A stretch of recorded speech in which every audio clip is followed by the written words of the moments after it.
떡 5개와 물고기 2마리로 만들어내는 기적, 우리가 오병이어의 기적이다 이렇게 부르죠. 이 이야기는 마태, 마가, 누가, 요한, 사복음서 모두에 기록되어 있는 유일한 사건입니다. 그렇다라는 것은 이 이야기가 예수님을 이해하는 데 굉장히 중요한 사건임을 나타내는 것입니다. 어느 날 예수님께서 식사할 시간도 없을 만큼 제자들과 함께 바쁘게 보내고 있었습니다. 예수님이 안 되겠다, 따로 한적한 곳에 가서 쉬자 라고 해서 배를 타고 베세다라는 지역으로 가서 산 중턱이나 언덕 위 정도의 집을 얻어 쉬려고 했습니다. 그런데 예수님이 어느 곳으로 간다는 소문이 어떻게 흘렸는지 이 이야기를 들은 사람들이 마을 곳곳에서 그리고 다른 지역에서도 배를 타고 온 것이 아니라 걸어서 달려와서 예수님을 기다리고 있는 것이었습니다. 그 무리가 무려 2만여 명이 넘게 모이기 시작한 것이었습니다. 예수님은 큰 무리들을 보시고는 가르치시고 병을 고치시고, 그리고는 그곳은 빈들이었고 해가 저물어 가니까 가지고 있는 것으로 그들을 먹이시는 일을 하십니다. 무려 떡 5개와 물고기 2마리로 남자 장정만, 성인 20세 이상만 5,000명이 먹고 12바구니가 남는 일이 벌어진 것이었습니다. 이게 오늘 전체 스토리의 내용입니다. 예수님께서 제자들과 함께 너무 식사할 시간도 없을 만큼 바빴기에 휴가를 내어서 휴가를 가려고 한 것이었습니다. 배를 타고 예수님이 휴가를 간 것이었는데 이게 웬일입니까? 예수님을 어디로 간다는 소문을 듣는 사람들과 그 소문에 이어져서 모여들기 시작한 것이었습니다. 예수님은 쉬려고 했던 것을 포기하게 됩니다. 제자들과 함께 따로 한적한 곳에서 잠시 쉬려고 했던 예수님은 오히려 그들의 모습을 보니까 너무 불쌍한 생각이 든 겁니다. 34절에 이렇게 되어 있습니다. 큰 무리를 보시고 그 목자 없는 양 같음으로 인하여 불쌍히 여기사. 예수님은 큰 무리가 있는 것을 보시고는 방황하고 있고 뭔가를 찾고 있고 배고파하고 있는 그 모습을 보시고는 불쌍히 여겼다. 그리고 불쌍히 여긴 이유는 목자 없는 양 같았기 때문이다, 이렇게 말합니다. 목자 없는 양이란 성경에 제일 먼저 사용한 사람은 모세입니다. 민수기에 나오는데 모세가 이제 나이가 들어서 하나님 품에 갈 날이 얼마 남지 않았습니다. 그런데 하나님께 기도 요청을 하는 겁니다. 하나님, 이 이스라엘 백성들이 광야의 빈들을 걷고 있는데 목자 없는 양 같은 존재가 되지 않게 하여 주옵소서 라고 한 것이었습니다. 뿐만 아니었습니다. 여러분이 조국 전사님과 함께 성경을 낭송하셨죠. 에스겔서 34장은 한 걸음 더 나아가서 많은 목자들이 있는데 요놈의 목자들이 다 거짓된 목자인 것입니다. 양들을 이용해서 다 목자들이 자기 배만 챙기는 겁니다. 양들을 돌보고 양들의 안전을 지키고 양들을 위해 생명을 드리는 것이 아닌 거짓된 목자들을 보면서 예수님께서 에스겔 선지자가 아, 큰일 났다. 양들이 빼앗기고 쫓겨나고 흩어지고 강도를 만났는데 돌봐줄 사람이 없다. 그러더니 이렇게 결심을 합니다. 34장에 내가 친히 내 양의 목자가 되어 그들이 푸른 잔디에 누워있게 할 것이다. 잃어버린 자를 내가 찾을 것이고 쫓기는 자를 내가 돌아오게 할 것이며 상한 자를 내가 싸매어 줄 것이며 병든 자를 내가 강하게 할 것이며 오히려 살찌고 강해 보이는 자들은 정의를 구현하여 쫓겨내겠다. 이런 말씀을 하십니다. 그리고는 지금 예수님이 벳세다의 들녘에서 큰 무리가 모였는데 그 구약을 생각한 겁니다. 목자 없는 양 같은 무리들. 새로운 모세가 나타나야 되는데 새로운 모세가 없는 이스라엘 백성들. 예수님은 그러면서 그들을 보시고 목자 없는 양 같아서 불쌍히 여깁니다.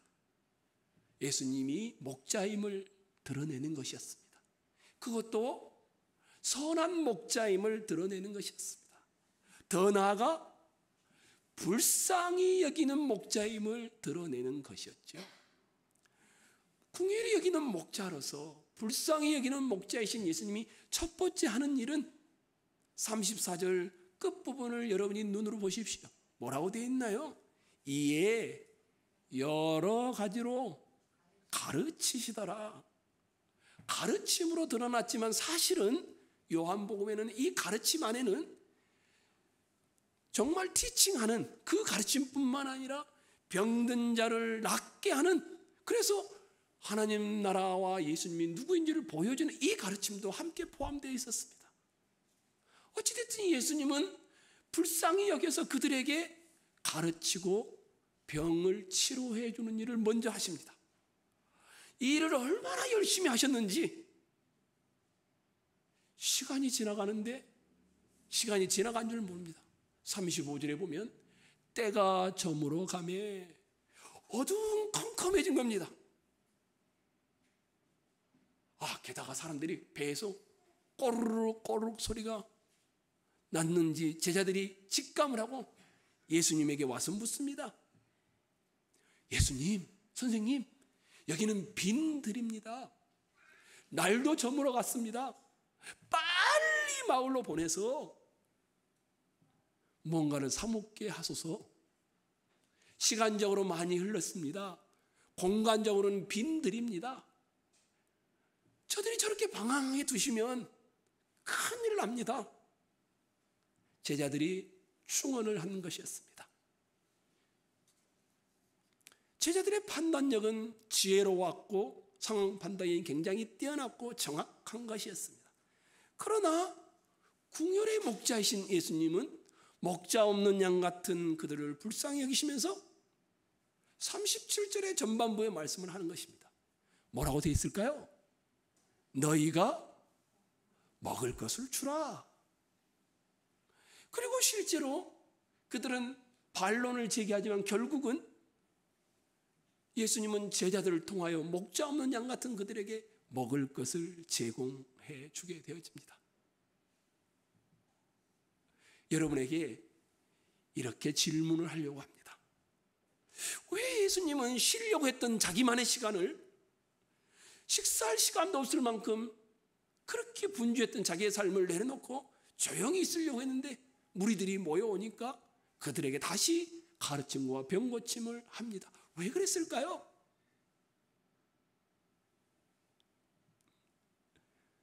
목자 없는 양 같은 그들을 보면서 불쌍히 여겼기 때문이라고 나옵니다. 목자 없는 양 같은 그들을 불쌍히 여기는 것이 자기의 시간과 자기의 휴식을 포기하게 만들었습니다. 조금 더 이해를 돕기 위하여 목자 없는 양이란 어떤 모습일까요? 아마 여러분들은 믿을만하고 안전하고 먹을거리가 주어지는 그런 목자가 없다라는 정도로 이해할 것입니다. 오늘날로 말하면 목자가 없다라는 것은 경제와 안전이 불분명해진 것이었습니다. 양은 어떤 놈인가 하면 목자가 인도해 줘야만 푸른 풀밭으로 가서 먹을 것을 뜯어 먹습니다. 양은 자기 보호 능력이 없습니다. 한치 앞을 잘 못 봅니다. 그래서 언제나 들짐승들이 목자가 없는 틈을 노려서 양을 잡아먹으려고 길을 쓰고 있지요. 그게 목자가 보호해 줘야 합니다. 예수님께서는 당신 앞에 모여드는 그들을 보면서 마치 전혀 먹을 것이 없고 그리고 안전이 보장되지 않는 그런 목자 없는 양 같다라고 하신 것입니다. 이 말 안에는 한 끼 식사를 해결하지 못한 채 자신을 찾아온 그들을 불쌍히 여기셔서 오병이어를 베푼 것이었습니다. 사실 예수님은 이렇게 말할 수도 있었습니다. 혹시 기억나실까요? 예수님은 마귀에게 시험을 받습니다. 첫 사역을 시작하기 전에. 그런데 돌덩이를 뭘 만들라고 합니까? 떡덩이를 만들라고 하지요. 얼마나 배고팠는지 40일 밤낮을 먹지를 못했습니다. 그런데 그런 예수님이 뭐라고 합니까? 사람이 떡으로만 사는 것이 아니라 여호와 입에서 나오는 말씀으로 산단다. 그렇게 단호하게 거절했던 예수님이 물고기 2마리와 떡 5개 이걸 가지고 배고파하는 그들을 먹이시고 있습니다. 먹는 문제 앞에서 사람이 떡으로만 사는 존재가 아니라고 사단을 꾸중했던 분이셨습니다. 맞아. 지금이 찬스야. 여러분, 사람은 떡으로만 사는 존재가 아닙니다. 이제 경험해 봅시다. 말씀이 풍성히 들어가면 얼마나 배부른지. 예수님은 이렇게 하지 않습니다. 이번은 2박 3일 동안 금식을 하면서 영혼을 영의 양식으로 채웁시다. 다음엔 하세요. 이렇게 하지도 않습니다. 그리고 거기에 있던 2만 명이 되는 무리들은 나중에 저 예루살렘에 올라갈 때 따라 올라와서 그들 중에 대부분은 돌을 들어 던지며 십자가에 예수님을 못 박아라 배신할 사람들이었습니다. 그런데 배신당할 것을 알면서도 그들에게 먹을 것을 제공하여 주고 있습니다. 왜 그럴까요? 왜 예수님은 이렇게 하실까요? 자기만의 시간을 포기하고 목자 없는 양 같은 무리들을 보시며 병을 치유하고 하나님 나라를 가르치고 먹을 것을 줍니다. 기독교 용어로 말하면 긍휼 때문입니다. 불쌍히 여김이 있었기 때문이었습니다. 먹을 것을 위해 살고 있는 그 고달픈 인생들, 그런 인생을 보면서 불쌍히 여기시는 긍휼하심을 베푼 것이었습니다. 오늘 이 본문은 여러분과 저에게 예수님이 뭘 가르치고 싶은 것일까? 단순히 배고픈 사람을 먹이기 위해서 이 본문을 기록해 놓은 것일까? 예수님은 잘 먹고 잘 살게 하는 종교입니다. 그건 아닐 것입니다. 아니면 예수님은 이스라엘에 배고픈 사람이 한 사람도 없게 만들었어야 했을 겁니다. 만약에 그것이었다면. 우리 가운데도 교회를 나오니까 경제적인 문제로 고민하는 사람이 없어야 합니다. 알고 있는 대로 여기 2만여 명의 사람들은 바로 하루가 지나면 아이고 배고파. 또다시 배고파지는 것이었습니다.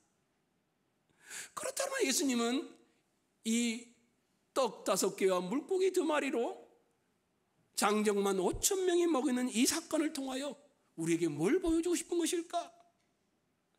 보리떡과 물고기는 바다 근처에 사는 사람이라면 다 알고 있는 한 끼의 식사입니다.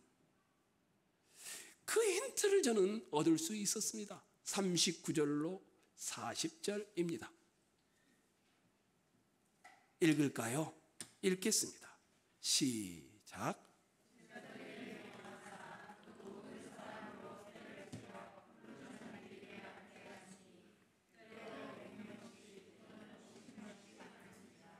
예수님이 50명씩 100명씩 앉겠는데 어디에 앉겠다고 나옵니까? 푸른 풀밭입니다. 때를 지어 푸른 잔디 위에 앉겠다. 이 단어는 의도적입니다. 여호와는 나의 목자시니 내게 부족함이 없으리로다. 그가 나를 푸른 풀밭에 누이시며. 그 당시 사람들은 바로 이렇게 느껴서, 우리 예수님이 긍휼의 목자이심을 드러내고자 하는 것이구나.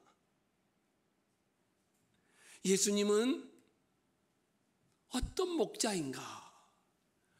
우리를 불쌍히 여기는 목자, 긍휼의 목자이십니다. 이스라엘의 그 당시 상황은 목자가 없는 것과 같았다라고 합니다.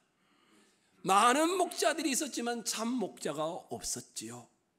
예수님은 그들을 불쌍히 여기신 것이었습니다. 그 예수님이 우리를 불쌍히 여기십니다. 아무것도 얻을 것이 없는 빈들이요, 먹을 것이 없는 인생인 우리, 게다가 저물어가면서 희망조차도 없는 우리 인생에 예수님은 불쌍히 여기셔서 말씀으로 가르치시고 영의 양식과 육의 양식을 하늘로부터 공급하는 긍휼의 목자이심을 드러내는 것이었습니다. 여호와는 나의 목자시니 내게 부족함이 없으리로다. 그가 나를 푸른 풀밭에 누이시며 쉴 만한 물가로 인도하시는도다. 내 영혼을 소생시키시고 자기 이름을 위하여 의의 길로 인도하시는도다.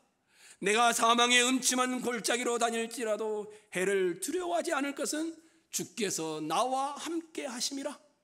주의 지팡이와 막대기가 나를 안위하시나이다. 주께 내 원수의 목전에서 내게 상을 차려주시고 기름을 내 머리에 부으셨으니 내 잔이 넘치나이다. 내 평생의 선하심과 인자하심이 반드시 나를 따르리니 내가 여호와의 집에 영원히 살리로다. 여기 계신 여러분, 예수님은 여기 있는 여러분과 저를 참으로 불쌍히 여기시는 분이십니다. 예수님은 긍휼의 목자이십니다. 긍휼의 목자이신 예수님은 우리의 영혼의 문제뿐만 아니라 우리의 삶의 문제도 간섭하셔서 채우시고 해결하시고 인도하시고 결국은 선하신 하나님을 보도록 만들어 가시는 불쌍히 여기는 목자이십니다. 이 떡과 잔을 대할 것인데 긍휼의 목자이시고 불쌍히 여김이 이 안에 다 들어 있습니다. 믿음의 목자이신 그분에 따라 떡을 떼어 먹고 잔을 마시면서 여러분들이 불쌍히 여김을 받기를 주의 이름으로 축원합니다. 예수님이 떡 5개와 물고기 2마리로 기적을 일으키시죠. 그런데 조금 더 자세히 보아야 합니다. 사실 예수님은 5,000명, 2만 명에 다 주지 않습니다. 37절에 제자들에게 너희가 뭘 하라고 하죠? 너희가 먹을 것을 주라고 합니다. 제자들이 예? 이 많은 사람을요? 200데나리온이나 되는 돈을 어디서 납니까? 그리고 지금 돈이 있다고 해도 이 시간에 이 어떤 마을에서 2만 명이 먹을 수 있는 음식을 구하겠습니까? 갈 곳 없다. 너희가 먹을 것을 줘라. 아니 도대체 주님, 그게 말이 됩니까? 우리가 도시락을 싸운 것도 아닙니다. 우리 보고 먹을 걸 주라고요? 말이 되는 소리를 하십시오. 보십시오. 장정만 5,000명입니다. 여자와 아이들까지 합치면 2만 명이 넘습니다. 당장 어떻게 먹인답니까? 우리에겐 그런 돈이 없지 않습니까? 주님도 잘 알지 않습니까? 설사 돈이 있다고 하더라도 1세기에 그 많은 사람을 한꺼번에 먹을 것을 어떻게 구합니까? 조금 더 여러분이 자세히 보시면 먹을 것을 주라는 단계들이 나오기 시작합니다. 우리가 상상해 볼 수 있는 것이죠. 예수님이 물어봅니다. 너에게 뭐가 있냐? 다 뒤져봤더니 떡 5개와 물고기 딱 한 끼 식사만 있는 것이었습니다. 예수님이 이걸 들어서 딱 하늘을 우러러 축사하십니다. 감사기도를 하는 거죠. 그리고 떼어서 12명의 제자들에게 나눠줍니다. 한 끼였는데 12개가 되어집니다. 1인분이 12인분이 되는 순간이었습니다. 제자들의 눈이 희둥그레졌을 겁니다. 어떻게 이런 일이 일어나지? 아니,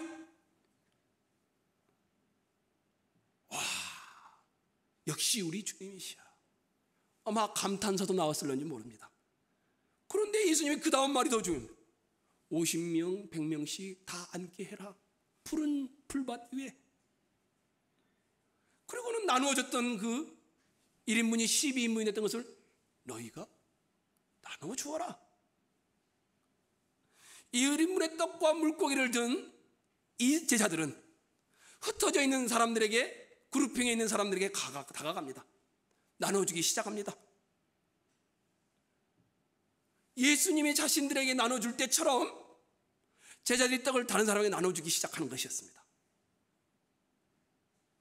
나눠주는데 1인분이 없어지지 않습니다. 또 생겨납니다. 또 나눠주는데 없어지지 않습니다. 1인분이 100인분이 되고 1000인분이 되는 확대되어지게 됩니다. 예수님이 행하실 때는 1인분이 12인분밖에 되지 않았습니다.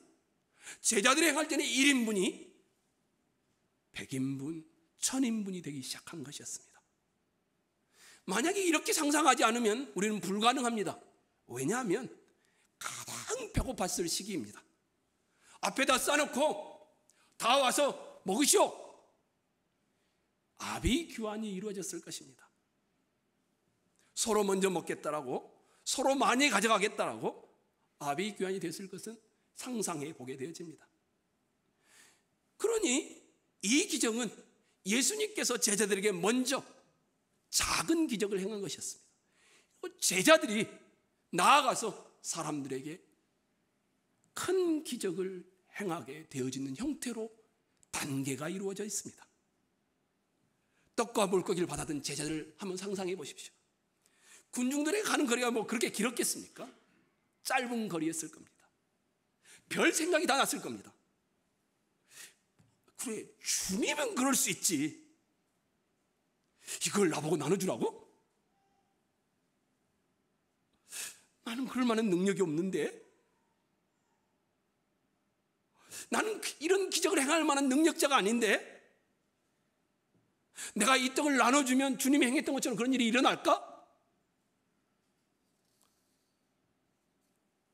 더구나 주님은 12인분만 만들면 됐지만 나는 수천 분을 만들어야 되는데 그런 큰 기적이 일어날까?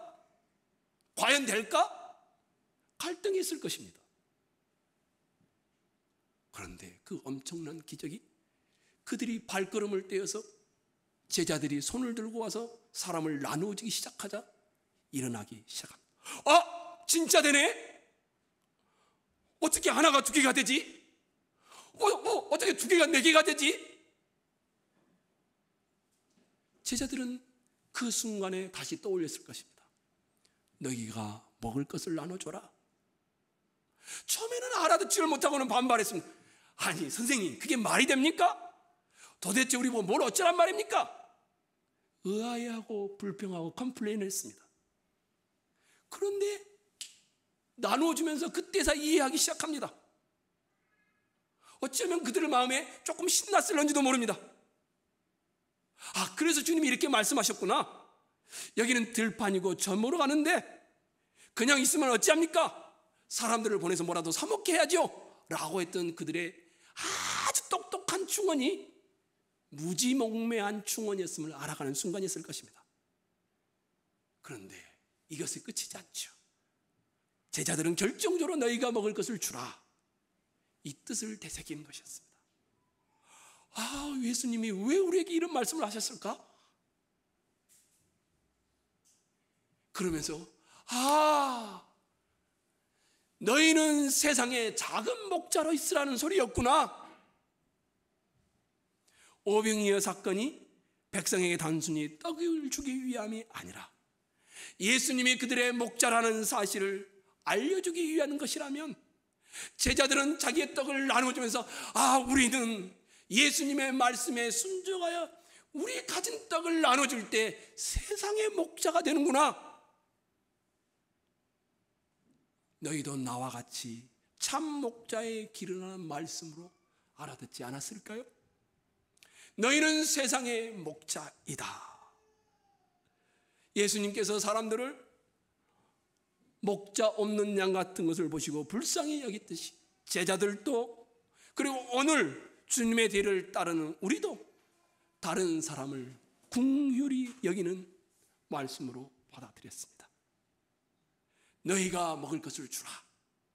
만일 여러분이 이 말씀에 상황을 대지 않고 순종한다면, 여러분의 가정에 여러분이 목자가 되어진다면, 불쌍히 여기는 목자가 되기로 결정한다면, 결심한다면 여러분의 가정은 어떻게 변할까요? 불쌍히 여김이 가정에서 일어난다면, 불쌍히 여김이 아내를 향해서 일어난다면, 불쌍히 여김이 남편을 향해서 일어난다면, 불쌍히 여김이 자식을 향해서 일어난다면, 불쌍히 여김이 부모를 향해서 일어난다면, 그 가정은 불쌍히 여기는 긍휼의 목자들로 가득해지지 않을까요? 너희가 먹을 것을 주라, 이 말을 가정을 넘어서서 그 치열한 삶의 현장인 직장에서 서로 물고 뜯고 비난하고 그러면서 살아가는, 부딪히는 그 현장에서, 사업장에서 여러분이 경쟁하여 죽이기 위하여 하지 않고 사람을 진정으로 사랑하기 시작하는 불쌍히 여김의 목자로 직장을 다닌다면, 사업장에서 늘 진정성이 있는 사람으로 드러난다면, 여러분의 직장과 여러분의 사업장은 어떻게 될까요?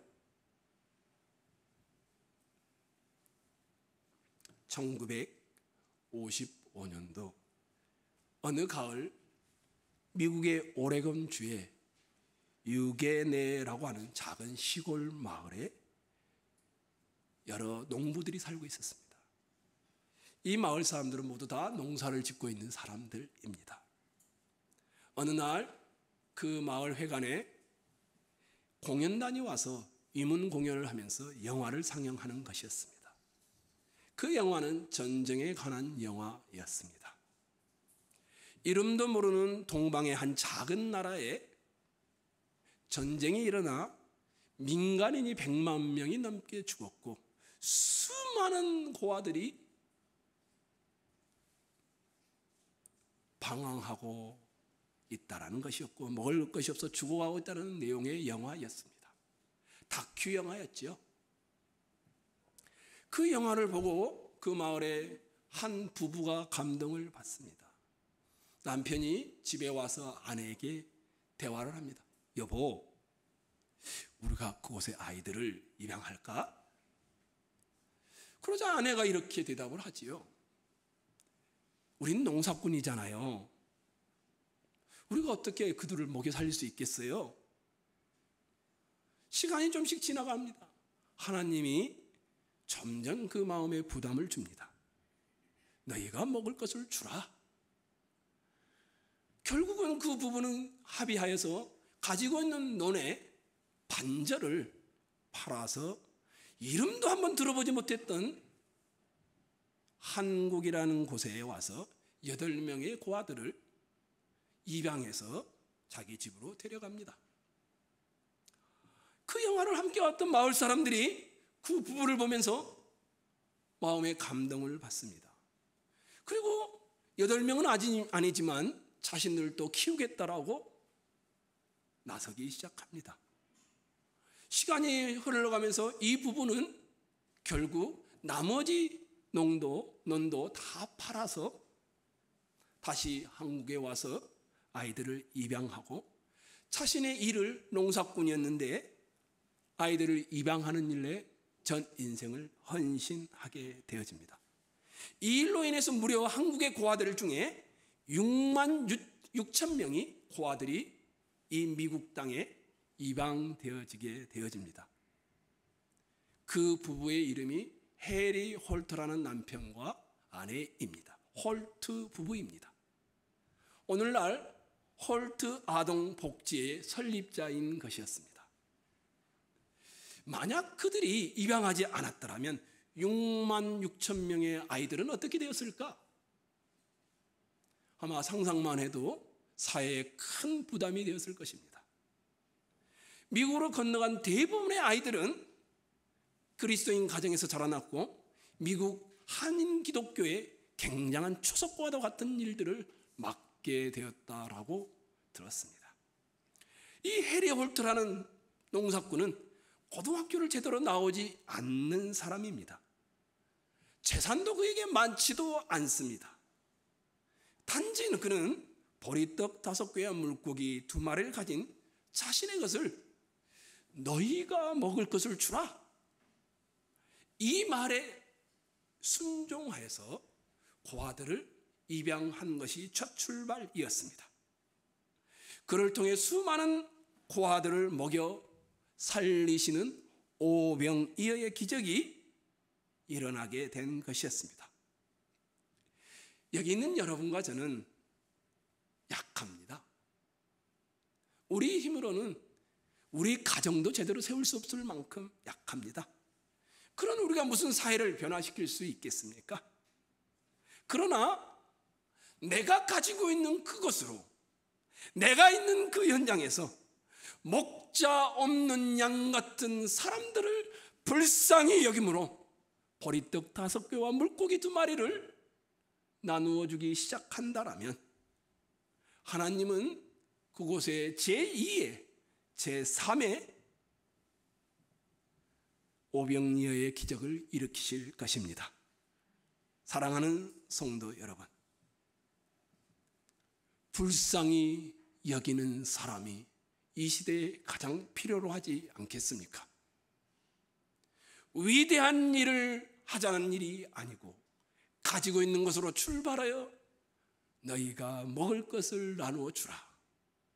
이것이 우리의 시작은 궁율의 목자이신 주님 때문에 하게 되어지지 않겠습니까? 말씀의 결론을 맺겠습니다. 예수님은 떡 5개와 물고기 2마리를 가져와서 너희가 먹을 것을 주라 하고는 가지고 있는 걸 전부를 보고는 하늘을 들어서 축복의 감사 기도를 우러러보면서 합니다. 그리고는 떼어서 제자들에게 나누어 줍니다. 들고 감사 기도를 하고 떼고 나누어 주다, 이 단어들은 다 성찬 용어입니다. 그러니까 들에 앉아있는 2만 명에게 예수님은 제자들에게 자신을 나누어 줬고 제자들은 예수님을 떼어주는 일을 한 것이었습니다. 이것이 성찬이지요. 이 같은 사실을 마가복음에는 나와 있지 않지만 같은 사건을 기록하는 요한복음에는 이 오병이어의 사건이 바로 있은 다음에 예수님이 이렇게 덧붙여서 설명합니다. 나는 생명의 떡이니 내게 오는 자는 결코 줄이지 아니할 터이요, 나는 하늘에서 내려오는 살아있는 떡이니 사람으로 하여금 먹고 즉시 죽지 아니하게 하는 것이니라. 내가 줄 떡은 그 세상의 생명을 위한 내 살이니라. 인자의 살을 먹지 아니하고 인자의 피를 마시지 아니하면 너희 속에 생명이 없느니라. 내 살은 참된 양식이요 이 떡을 먹는 자는 영원히 살리라. 한 가지였습니다. 이 오병이어의 기적은, 예수님이 너희가 나누어주라는 이 기적은 예수가 너희의 밥이다라는 소리였습니다. 예수가 우리의 생명이라는 소리였습니다. 예수를 먹으면 정말 배부르다라는 소리였습니다. 이 세상 어떤 음식보다도 맛있는 것이 예수 자신임을 드러내는 것이었습니다. 배고픈 인생을 향하여 예수님이 말씀하십니다. 나는 생명의 떡이니 내게 오는 자는 결코 줄이지 아니할 터이요 나를 믿는 자는 영원히 목마르지 아니하리라. 얼마 전에 TV에 한 프로그램을 봤습니다. 새롭게 하소서라는 프로그램에 엄정화 씨가 나와서 이야기를 나누는 것이었습니다. 그분은 가수였고 배우였는데 저는 그분이 그리스도인인지 잘 몰랐습니다. 그분이 대화의 내용을 종합해 보면 무엇으로 채워지지 않는 마음의 공허가 바로 하나님이 계실 자리였다는 것을 깨닫고 인생의 퍼즐이 맞춰져 가는 것 같다라는 느낌을 받고 있다라고 했습니다. 사람들의 변덕스러운 응원과 인기를 먹고 사는 스타들이 대부분 다 허망하고 공허하고 마음이 비어 있다라는 소리를 하면서 이분이 이렇게 마지막에 언급을 했습니다. 예수님을 먹지 않으면 너무 허무해서 너무 허기져서 배고파 죽을 것 같아요. 신앙은 단순했지만 그렇지만 순수해 보였습니다. 예수님을 먹지 않으면 너무 허무해서 너무 허기져서 배고파 죽을 것 같아요. 이것이 성찬에 참여하는 믿음의 성찬이입니다. 예수님을 먹으셔야 합니다. 먹고 예수님으로 배부르는 것이 무엇인지 여러분이 경험하시기를 주의 이름으로 축원합니다.